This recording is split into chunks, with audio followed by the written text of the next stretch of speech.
नाशिकच्या येवला येथील नागडे चौक परिसरात कचऱ्याच्या ढिगाऱ्यात मोठ्या प्रमाणात आधार कार्ड, पॅन कार्ड आणि मतदार कार्ड सारखी महत्त्वाची ओळखपत्र आढळून आल्यानं एकच खळबळ उडाली आहे। शासनातर्फे एक निवेदन करतो का हे आधार कार्ड, पॅन कार्ड कुठून आले, कस काय आले आणि हे कचरे कुंडीत कोणी टाकले।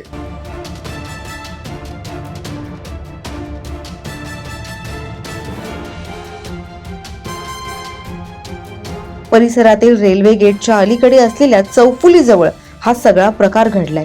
महत्त्वाची वैयक्तिक कागदपत्र अशा प्रकारे कचऱ्यात आढळून आल्यानं नागरिकांकडून आश्चर्याबरोबरच आता चिंता व्यक्त केली जाते। मी इम्रान भाई शेख, सदर आम्ही रोजच्या प्रमाणे संध्याकाळच्या वेळेला चक्कर मारायला निघतो,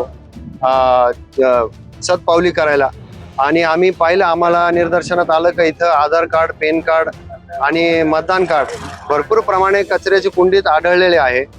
तरी सदर आम्ही हे शासनातर्फे एक निवेदन करतो का हे आधार कार्ड, पॅन कार्ड कुठून आले, कस काय आले आणि हे कचऱ्या कुंडीत कोणी टाकले, आणि ह्या आधार कार्ड, पॅन कार्ड कोणाची आहे, काय आहे, यांचा कोणी गैरवापर तर नाही करत आहे।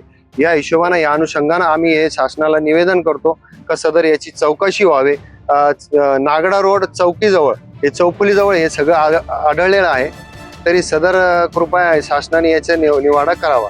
धन्यवाद। ही कागदपत्र नेमकी कोणाची आहेत, ती कचऱ्यात कोणी टाकली आणि एवढ्या मोठ्या प्रमाणात ही ओळखपत्र एकाच ठिकाणी कशी आली, याबाबत अनेक प्रश्न उपस्थित झाले आहेत। या प्रकाराची चौकशी करून संबंधितांवर कारवाई करण्याची मागणीही आता करण्यात आली आहे। दरम्यान महाराष्ट्रात सध्या SIR मोहीम सुरू आहे।